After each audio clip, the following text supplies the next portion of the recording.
Hello, welcome to AI in Action. My name is Maurie, and I'm here with my husband Jim, and we are very excited that we have our dear friend Amy Mayer with us today.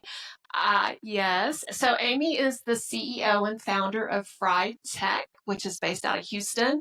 She does like professional development, all sorts of professional development all over the United States. She also has this great book. I'm going to hold it up here, right? Beyond Worksheets. There it is, Beyond Worksheets. It's awesome. I mean, the back when I first started reading it, schooling is dead. Long live schooling. It's a really good read. I enjoyed it a whole bunch. I'm gonna have to get you to autograph it. I mean, we're like friends and everything. And look, it's not an This autograph is empty. copy. I'm so sorry, What is Maury. wrong with that Man. picture right there? It's Ouch. I not can an fix Ouch. that. autograph. Half Ouch. Sharpie can travel. Okay, sounds good. Sounds good. So you're a very good friend of ours. Also, you are a like sometimes PD partner with us about artificial intelligence, and we have been talking a lot about AI, of course, because when I'm like, I can't talk about AI anymore with Like when you're Jim. sleeping. And it's like right up here, when I'm up to here with the AI conversation, I'm like, hey Jim, have you talked to Amy lately? You know, she really Let's does. talk about that. She really does that too. She'll go, you haven't talked to Amy lately, have you? And now that she says that, I didn't realize that was a trend. I was just Yeah. thinking she was worried about Amy. Now it's to get rid of me. I see how this works. Maybe it's dual purpose, Jim. You don't Well, know. Yeah, I it's know what the dual purpose purpose, is. but I promise you that I know that Amy can take care of herself. So it is a little more of a Maury might need a break. So I'm going to see how Amy's doing. Amy gets up Well, early too, you know what? Yes, that's right. We get up really early. And so I I can learned text. so much from you, Jim. I really do, even though you scare me sometimes. And I went and watched the latest video you told me about. And to the extent that I understood it, it was terrifying. So, yeah, Yeah. thanks for that. More I try to nightmares. I try not to go too dark too often. I try to bring it back toward the light occasionally, but sometimes you got to go dark. Yeah. Well, Yeah, to truly understand it. sometimes it is dark. It is. Yeah, it is very scary. So we have some questions. So this is kind of strange for us because we do just tend to have like general conversations with you whenever we're talking. But I decided to try to keep us on track since this is actually the podcast. Good luck, It'll Maury. Good luck. luck. I know. So we're going to focus on K-12 education. So my first question that I have is, where do you see AI currently being used most effectively in K-12 education? Well, I saw an incredible use of it last week, and I'm so excited about it. And it's why I emailed y'all and said, "Hey, can I be on your podcast sometime because I want to talk about this because I really did get super excited about it." So I worked with about 60 people from 4 or 5 school districts in Waxahachie last week, and it was such a great experience. The willingness that they had to learn, the excitement that they had about the topic was just got me excited. So one of the things that we did is we worked on creating what we're calling the uncheatable assignment. So I'm going to screen share with you for a second. Okay. So I worked on this prompt for them. So one of the things that I wanted to teach them was, of course, I wanted them to know how to do better prompting because, like you guys know very well, if you don't get good at this, AI just, I mean, I've seen a lot of people sit down at it and try it, and they're like, I don't really get why you think this is so great. But when I watch them interacting with it, they're interacting with it like it's a Google search. And we all know that's not the way you interact with it. It's a completely different type of tool, and that's just not going to be effective. So this prompt is super long. It's based on our create, which you guys created, and then we worked together to make it, to format it and make it into a word and all that kind of stuff. But it's your prompting guide. And I, as you can see, left some yellow spaces here where I had them fill in the blanks. Referred to, have you guys been seeing this and using this FERS Yes. assessment scale? Yeah, that's Yes. good stuff. Reminds me a lot of Lubbock ISD's assignment protocol, which I really like too.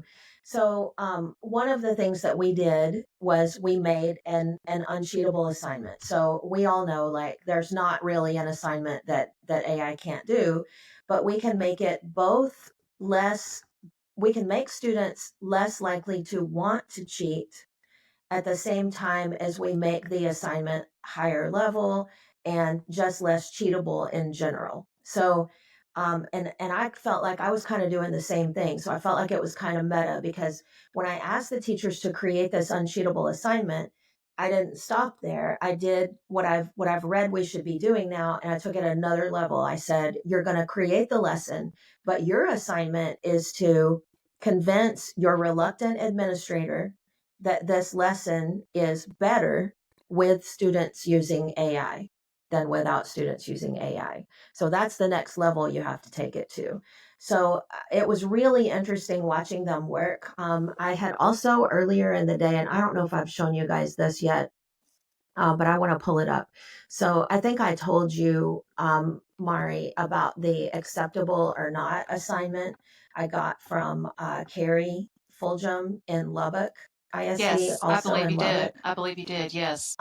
It's really cool, and I've used this with a couple of different groups now, and I added another pivot to it last week. And I was able to use this with this aspect too. So I gave them these persona cards, and some of them, about a third of the group, had a persona card, and that's who they had to respond as to the acceptable or not assignment. So they walk around the room, they read the scenarios, and then about a third of them are using one of these personas to answer. So the person that they are presenting to at the end of the day is this old school leader. So they're embodying, they're imagining this person's reaction to this lesson that they're creating. And without AI, I would have needed, without them being able to use AI to create their uncheatable assignments, that would have been the entire day. Like Mm-hmm. if we had them just use their own brains. But Mm-hmm. with the prompting guide, and so in the morning, we just kind of worked on what is this technology? Why does it matter? Why do we have to change school? All that kind of stuff. And we did the acceptable or not. And then in the afternoon, they only had about 2.5 hours, and they made an entire, not just one lesson, but like a unit plan. So Wow. 3 days to 3 weeks was the time span that I saw presented. And they also, not only did they make the unit plan, they made a presentation to give to the old school leader to convince that old school leader that this way of students using AI was of value. So could not have done that. So I went around to each of the groups. We had about, I don't know, 7 or 8 groups of teachers working together. And I went around as they were kind of completing the lesson idea part of the assignment. And I asked them, how much time did AI save you in this process? And the best answer I got was one teacher who said, I don't know, because I never would have even tried this without Right. AI. I hear that a Right? lot. Yeah. Right? I hear that a lot. You know, That we was used I to such a talk do. great about answer. eureka moments where we had somebody that would literally stand up and say, "Oh my God, this would have taken me like Right. 3 days to do." Mm-hmm. Yes. Almost the very first tra- professional development that we did at our high school couple of years ago, we actually had a teacher stand up and say that, and we're like, "That's cool." You know, it makes Yeah. you feel good, like you I feel connected like with I somebody. might have been there. Don't you think that was in what district was that? Well, That's we the went Uh, first to time I saw y'all Stephenville. present. We went Stephenville, to wasn't it? that Stephenville. it Yeah. happened in Stephenville too. Yeah, that Yeah. was I recorded that. That teacher yes, started talking, and I said, "Hey, hold on a minute." I got out my phone, and I actually yes, you have a did. recording of her saying Yeah. that, and You she was drove all the way really from bowled over. Houston. You drove all the way from Yes. Houston. You were exhausted, and then you had to drive all the way back to Houston Yeah, after we're done. I remember that. That was a fun. that's That was right. actually fun. That was a good day. It So was. that is a very effective way of using artificial intelligence, K-12. Right. It's Yeah. it's so ironic because it's like Mm-hmm. we have to make our assignments better, and we didn't have a way to do that before. Right. But the reason why we have to do it is also the way that we can fix it. So You know, it's really ironic. it's also Right. kind of nice too. If you're going to if technology generally makes problems, but it Right. doesn't tend to give It you generally does solutions to not them, solve the same problems it that does it's not. making. It, Yeah. it creates a whole new set that you have to figure out how to solve. This one actually gives you a little bit of help. So Which Right. kind of leads into the next question, which is a misconception, right? So, Okay. Jim, you just addressed a misconception right there that a lot of people think that anytime you get a new technology, that you're just adding a new problem. and that the technology is not going to be what's going to actually help you solve the problem. You're actually going to have to be like learning how to do it and learning how to log in and learning how to read the information that you're getting from it. And, so now I'm going to pose that question to Amy. Is there a misconception that you're seeing out there that people are having concerning artificial intelligence that you're thinking, it is a misconception? How can you change that perception of AI? What would it be? What misconception do you think is out there? It's a great question and an interesting one. And there's two main ones that I've encountered. The first one is that this is kind of a crappy Google search.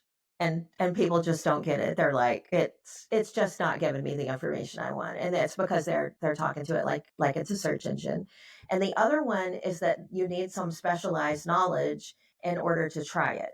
And the knowledge that you need will grow on its own. All you have to do is start interacting with the tool, and you will, just like we learned, we most of us learned to Google search this way too. We got better at it because we noticed things about the results we were getting. We started to internalize when we were getting better results and why those results were better. And then, maybe we went to a session that told us about Boolean search terms or whatever, and we might have gotten a lot better in just an hour by doing something like that. But this technology is the first one that uses natural language like that. That's literally the whole point of the technology. And so people a lot of times are like, I'm not a technology person. I'm not doing that.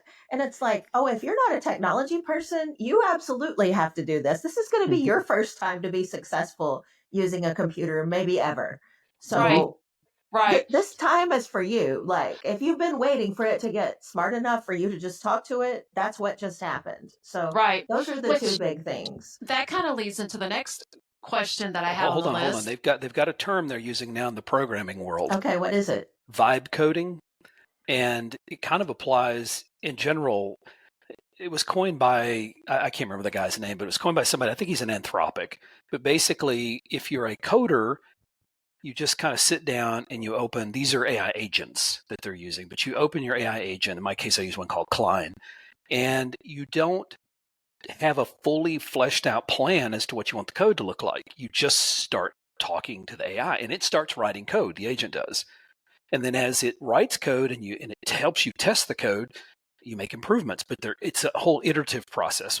Is this like Replit? Did you listen to that video I sent you last week? Replit is, yes. And the guy that started Replit is definitely understand. Anytime you do agentic coding, you do that. Sorry. What is Replit? That's that IDE that, remember we used in that class that Jared and I came up with for computer programming? Okay. It's an online what coding we always tool. called it. We called it always Repellent. pronounced it Repellent. Okay. I was like, think is there a new one Replit out there? He in does. the video. He pronounces it Replit. Well, but either way, Talto, Hutto, Hutto. Potato. Exactly. But I guess you could say that vibe coding, it's kind of the same idea. That's what I started doing with AI from day one. And I did just like you said, I started treating it originally like Google. And over time, I iteratively got better as I noticed the different things I could do. Right. So it's a weird term, but it kind of applies to AI in general, not just coding. And it's you're vibing. You're vibing with AI. Yeah, that's exactly the point. You're vibing with your AI. Right. So that brings us to question 3, which was... She really is going to keep us on track, Jim. She's trying. Well, normally you and I are incapable of staying on track, so she's trying really hard. She's going to see if she can do it. I believe in you. And what are y'all doing to me right now? Getting off track. Getting off track, so we always do. We led into the next question, which was, what are the skills? And Amy just covered it. You don't need any really specialized essential skills. But you made a comment about the Boolean stuff. I remember when I was teaching technology, we actually had a whole section that we would start teaching about how to properly search with search engines. Yeah, the quotation marks. Right. Yeah. And so that needs to happen in K-12 education. Yes. I mean, AI literacy, how to use it, how to prompt it, what to use it for, that has to happen in K-12. So there's my little plug. It does. It's not that there's no work to be done here. There's a ton of work to be done here. Right. It's just different kind of work. It's more about understanding. It's in my opinion, the biggest thing we have to do inside education is we have to understand why our assignments have to change. Do you mind if I show you something real quick? Go for it. Are you going to show us vibe coding? No, No, she's I'm gonna not. skip That's to your job. question. She's gonna skip to question number, like, I don't know, 7 or 8. That's what she's Got to gonna get do. out of order. She's gonna It's get me tradition. out of order. It's Mari's tradition. she's gonna let me. I see it I happening am. right now. I love her so much. She can do whatever the heck she Thank you, wants. Maury. I feel the love right now. Ah, So this is why. So I've spent like a ton of time thinking about this, and then I saw Scott McCloud, who is one of my book endorsers, who I just love. I vibe with him on There you go. education There stuff. you go. It's all a Came vibing out with thing. something that's prettier than mine, but is based almost exactly the same thing. And I know he hasn't seen me do this speech. He's never seen this, and I had never seen his. So, but it kind of made me feel better about it. If Scott thinks this is the truth too, then we're on the same page. So the reason why the PD has to be done is because every single educator, and I don't just mean teachers, every educator has got to internalize why the assignments have to change versus any other part of the process. Okay. So this is how the cycle is working right now. This is what's going on in schools. And I've gotten a chance to talk to several superintendent groups, a lot of teachers, and nobody has told me you're wrong about that. That's not what's going on. No one. So the teacher's assigning the work, and it's this old-fashioned work. It's the same work they were assigning before because they're they're stressed and overwhelmed. They have a lot of other stuff to do. They haven't been to any professional development. They're just like, I'm just going to pretend this doesn't exist for like 6 more months because I can't right now. But so this is what's happening. They're assigning the work. Students are using generative AI to complete it. Between 74 and 86% of students are the last estimates I saw of the percentage of students who are using AI to complete their work. I think it's higher than that, but It is higher. I guarantee you it's higher than that. they don't self-report. They don't right. self-report. And you guys know the Yes. more advanced the student is, the more advanced the class is that the student finds themselves in. Actually, the more likely they are to be using this. So, the more grade interested in grades a student is, the more likely they are to be using generative AI. So that's opposite most of the time. It's not our highest level students who are plagiarizing because they understand how easy that kind of cheating is to catch, and they wouldn't want to put themselves in jeopardy that way. This technology is different, so they're definitely using generative AI to do their work. The teacher is using it to grade the work or give feedback to the work. And I always try to remember to say this: I'm not opposed to this. Teachers need all the help they can get, but we are going to have to spend enough time looking at the work to know whether the student did it and to understand whether they're learning or not. So the cycle could partially be broken right here, but it's not getting broken right here right now. So what's happening is, for whatever reason, the teacher believes the student learned. Maybe they used AI really well and it's not really detectable. They did a little bit of prompt engineering. They're not an English language learner because we know that those plagiarism checkers are not doing a great job with English language learners. Whatever reason, the teacher believes the student learned. But then at some point, there's some kind of an assessment that's independent. The student can't access the tools that they've been using. And that's when we find out that the student didn't learn. And the administrators I'm talking to want to break the cycle right here. They want to say, you plagiarized, you didn't do this work, you're in trouble now. That's how we want to deal with it, because that's how we dealt with the old form of cheating. But there's several problems with that. One is plagiarism checkers don't work well. The false positives are like through the roof, as you guys well know. Yep. And if you haven't listened to their copy leaks episode, you got to go listen to that if this is an issue that concerns you, because that's a real in-depth look at how those tools work, why the traditional tools don't work, and what can be done. But still, it's not a good solution, because look what's happened. We've been all the way through the learning cycle. We used up all the time we had to do the learning. And then we're going to bust them after the end. If we're not the cops, we can't wait and for somebody to mess up and then slap the handcuffs on and take them to jail. Right. We have to fix the cycle here at the assignment. We have to make it uncheatable. And if we don't do that, we're just not doing our jobs as educators. I can't even remember what you asked me anymore, but I had to say that. Yeah, there's a danger I'm about to get us off track again too, so I better let Maury ask the next question. No, you guys are fine. Y'all are fine because okay, so Well, We the were thing about to is ask that about traditional assessments, and that's what you that's just talked about. You can no longer do a No. traditional assessment. well, the thing that I was going to, we've got the pilot that we've had going for quite some time at the school. And some of the objections that I hear from administrators at our school district about using AI is there is an expectation that doesn't appear to be going away. The kids are going to pass standardized tests. And when you start changing, to me, it's like a pipeline. And the pipeline, it's similar to your circle, but I think of it like a pipeline. But part of that pipeline is at the end of the pipeline, right before you exit it, you have to take this standardized test. And the standardized test has particular expectations pretty much that you taught it a somewhat traditional way to get there. Right. And I'm not sure that you can fix up here without breaking everything. How do you get it to the point where when you get to that standardized test, they can go, okay, I know we've been using Gen AI. I know we've done project-based learning. I know we've done all these great things to But get better back in the utilize it. box now. Yeah, Now I need right. you to start checking. Get right back down in Get the right box. back in the box. How do you Yeah. fix that? Yeah. Well, I mean, That's my question. How do you fix that? We just did STAR testing. Of course, everybody in the state of Texas did, but I walked into our office area and I could see directly into like the community room where they were having kids take STAR testing.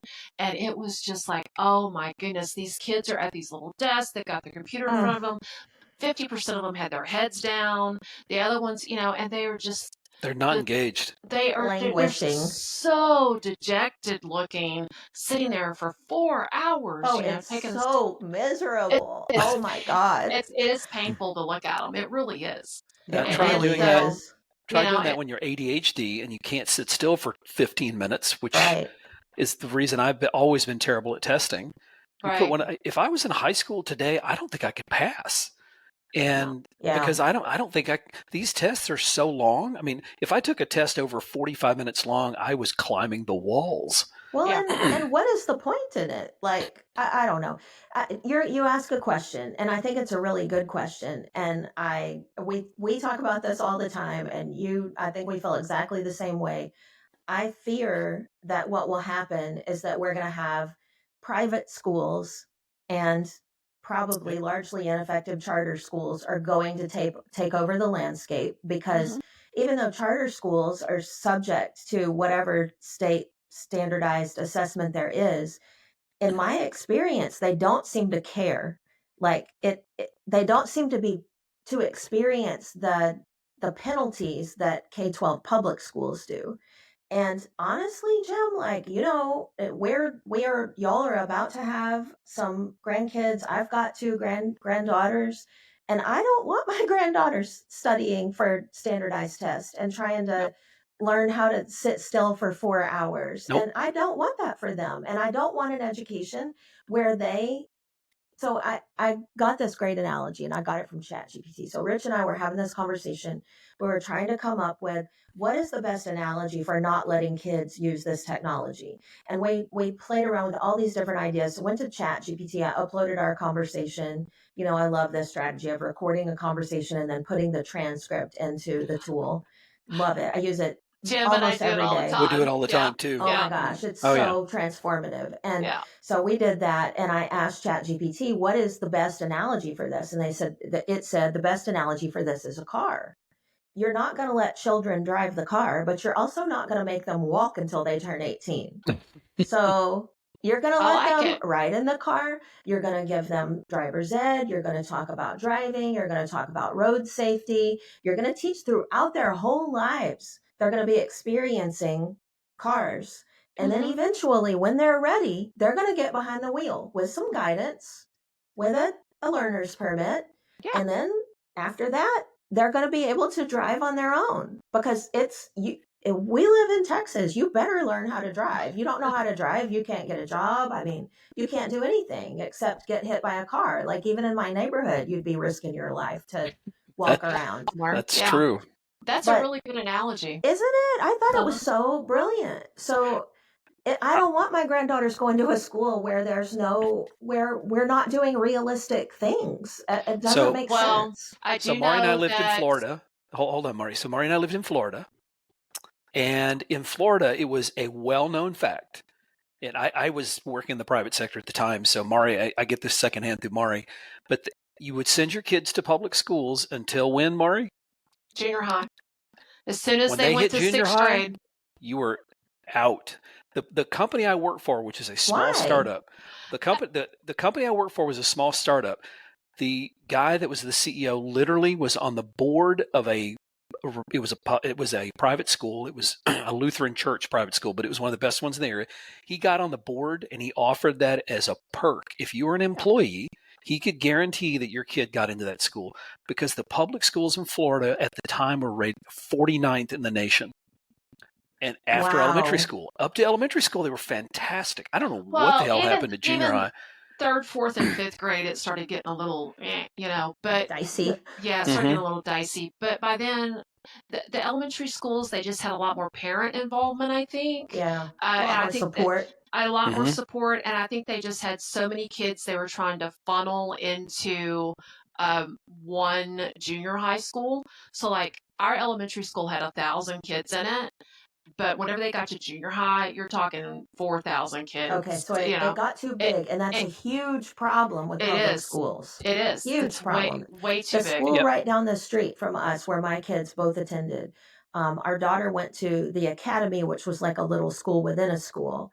Our son couldn't care less about school. I mean, he likes to work with his hands. He's a machinist now, and he went to the same school. When by the time he got there, I want to say there were 4,300 students attending that one high school, and that was just 10th, Wow. 11th, and 12th grade, That is because ninth big. grade is a separate school. Holy It's Mhm. cow. so, oh my God, it's huge. It's That is absolutely huge. huge. Like nobody knows your name.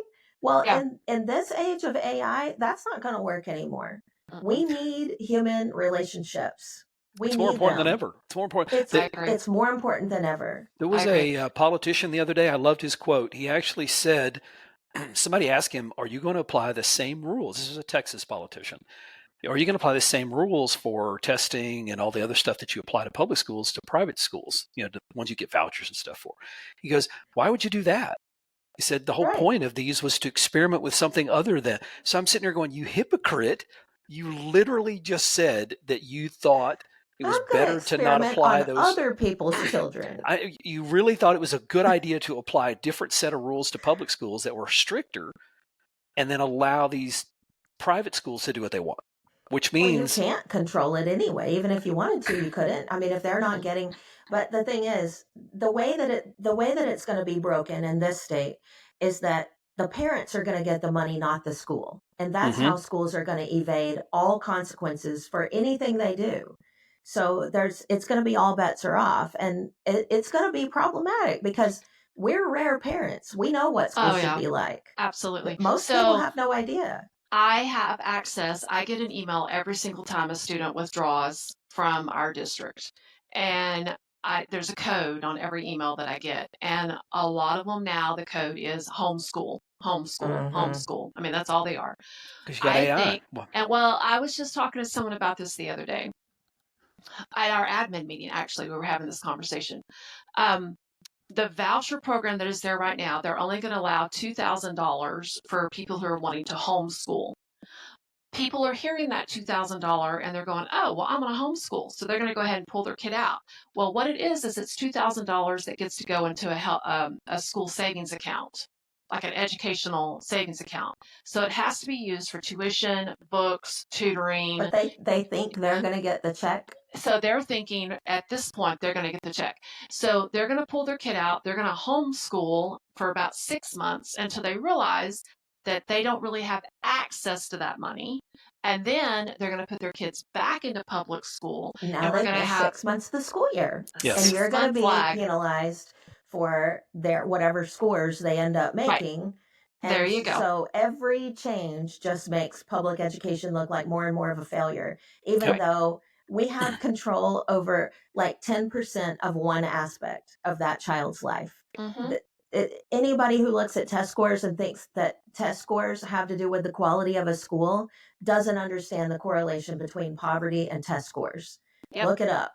Yep. Test scores do the very best at measuring poverty. They're not good at measuring anything else. There is a famous book called Up the Down Staircase. I think so it was called, Up the Down Staircase, and it's about poverty and education. It's a really good book I had to read when I was getting my master's. Anyway, we are going to run out of time.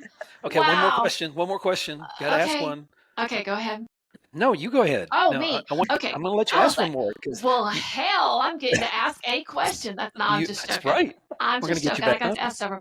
Okay, so we've been talking about artificial intelligence, talking about K-12 education. So I have to ask if you had one piece of advice that you were going to give to a district or a school leader that's looking at, AI adoption, they're hesitant about it. What are you going to tell them?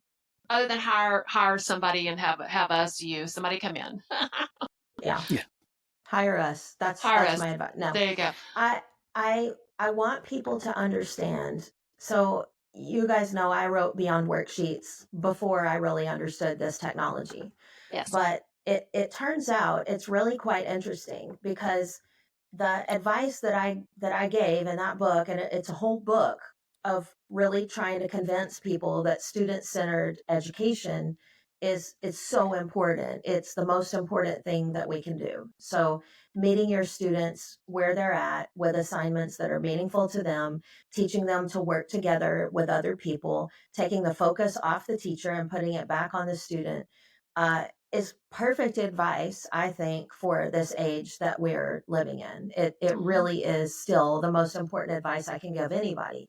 But the thing is this doesn't mean that there's less work to do in this area. There's the same amount of work as we've ever had to do because we never made this transition. Like this transition, we tried to start making 10, 15 years ago toward a student centered classroom, but it didn't happen because there's too much work for teachers.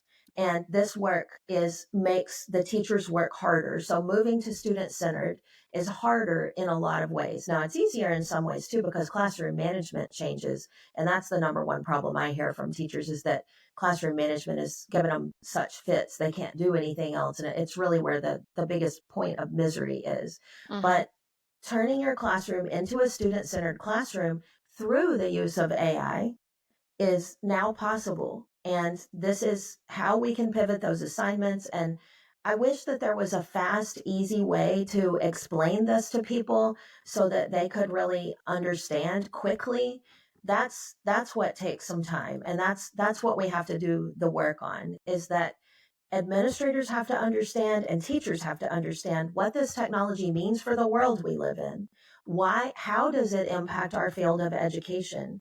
And then how do we change? How do we pivot those assignments so that they remain meaningful? And that's hard work. So it's this philosophical change we have to make, and then we have to actually practice doing the work. And it's always been a giant problem in education that we know there are these enormous problems and we're like, okay, well, we only have 1 hour. And it's like, okay, well, you can't do this you can do this in 1 hour a week. By the end of the school year, you would really make some progress. You can do it like that, but you can't just send people to a session for 1 hour about AI and they learn about I heard so much about brisk last week, and I love that the teachers in Waxahachie were calling it brisket. Get it? Yeah, I do get it. That's good, actually. I have a brisk T-shirt that they gave me when we were in San Diego. So yeah, what a profound tool. But we can't just go to a brisk session and call it a day. Right. It's interesting because you and I talk a lot about which is relevant to what you were just talking about. We talk a lot about the kinds of technology that people are pushing so hard to sell into schools, but even before AI. And a big one, everything is oriented around lecture mode, which is teacher focused. The biggest thing, I can't hardly buy a non-interactive panel to put in a classroom. Maury and I are all. It's called a TV. We try to. They don't want to sell us TVs. They're so. If we ask for a quote for a TV, just a TV from most vendors lately. We bought it from Amazon. We bought the last one from Amazon because the normal vendors that we use are like, okay, we just want a TV, and they're like, what? A TV. TV. Yeah. We want because actually nobody goes up there and touches those touch panels, and that costs like $3,000 extra per device.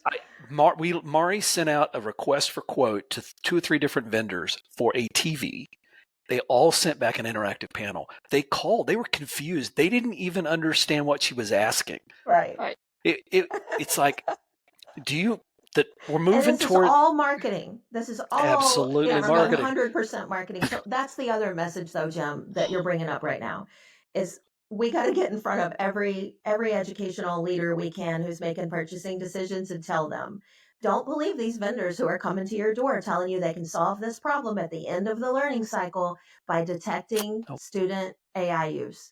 It is not possible. It cannot happen like they tell you it can. It's easily overcome. It far over identifies and gives false positives. And Mhm.